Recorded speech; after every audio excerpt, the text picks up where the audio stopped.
Hey, I just wanted to make a video in response to the catcalling video that went around um, a while ago, I think a little while ago. But um, I come from a small town, like 6,000 people, and I can still relate to that video.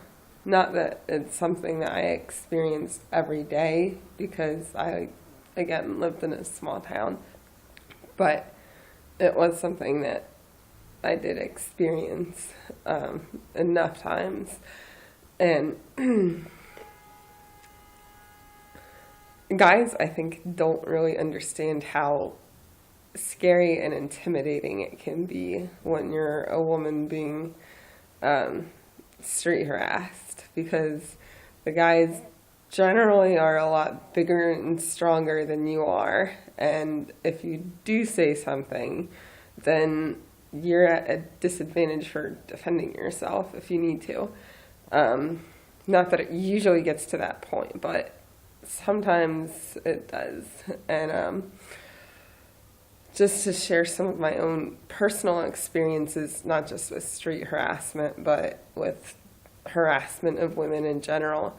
Um, and this is to show that it's not just blacks and Latinos, it's every race that harasses women from every race. So, um, yeah, when I was at work, I used to work at Burger King, and we had a manager there who was Middle Eastern, and he'd spanked me before, and then he asked to go to the bathroom with me, and then in front of the whole restaurant asked me what I was wearing underneath my hoodie, and not in like a just casual way. It was like a, that sexual tone to it. And another time, I was walking down the street. I was going for a walk, which is something I did like every day. But this particular day, a group of teenage boys, I guess it was about maybe 4 of them, decided to follow me in their van and catcall after me, like howling and whistling and stuff.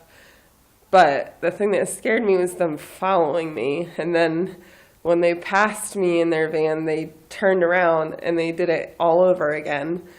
So that time I got home pretty fast. And let's see, there was another time where this was at church. An older man grabbed me by my arm, pulled me, and said that, my dress was too short. And then other times, there have been guys. Oh, there was another customer at work. He was drunk. He'd been drinking and driving all the way down from New York City, and we were near Philly, so it was like probably a good 2 to 3 hour drive of him drinking and driving. And then he came into the restaurant and insisted that he be my boyfriend, and he just would not take no for an answer at all. I even tried telling him that, some of the other, or one of the other guys who was working there with me was my boyfriend, and he just would not take no for an answer at all. So eventually we had to call the police on him, not because he was harassing me, but because he was drinking and driving. And they didn't really do anything, just waited till he got into his car. And yeah, there were other times where guys would ask for my phone number and not take no for an answer, just keep asking and keep asking. And then you have to give them a fake phone number because you don't want to give them yours. Just because that's not really the way to approach a woman. And like, given the other scenarios, you don't want to give them your phone number and then have them be that kind of, guy that'll spank you or follow you or grab you. And so, yeah, those are my experiences with harassment. And I don't remember if I mentioned this, but yeah, the guy I worked with was Middle Eastern. The boys who followed me were all white. The guy at church who grabbed me was white. The guys who had asked for my phone number, and then one guy who kept repeatedly asking me for my bacon, they were black. So yeah, it's every race. It's not just blacks and Latinos. It's white guys do it too. And in my experiences, they've been more aggressive than the others. So yeah, and the whole catcalling and harassing thing, it's very demeaning. Like, it makes you feel like an object. Like, I'm just there on display. I'm there for their amusement. I'm not, like, when a woman dresses up, generally she dresses up for herself, not for guys. So she doesn't exactly appreciate it when guys come and tell her what a nice butt she has, or what he would like to do to her in bed. You know, like, we like it when guys tell us we're beautiful, and in a sincere way, not like a, hey, beautiful, you know, sexy kind of way. Because that just portrays a deeper message that they really just want you for sex and not really for anything else. And that's all they see you as, is a sexual object for you to whistle at like you would a cat or a dog.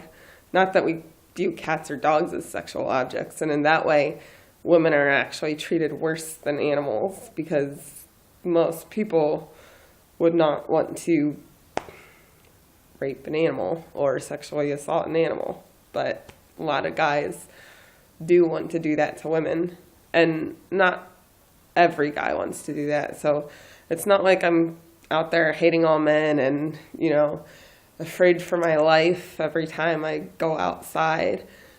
But just as a statement on particularly American culture, because that's where I grew up, but in most Western cultures, I think.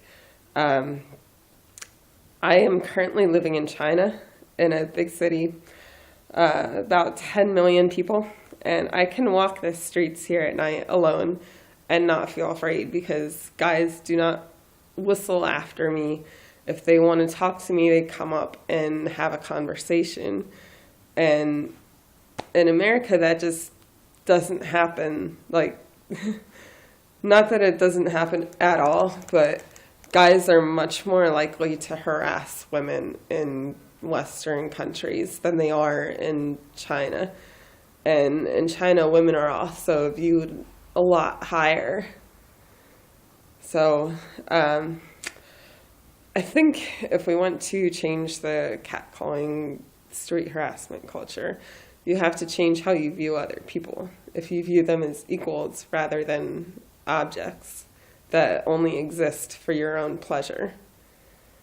So yeah, just think about that the next time you want to call out to a woman.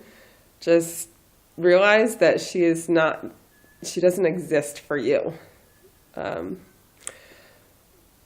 So go up to her and maybe tell her your name, say how beautiful she looks in a sincere way.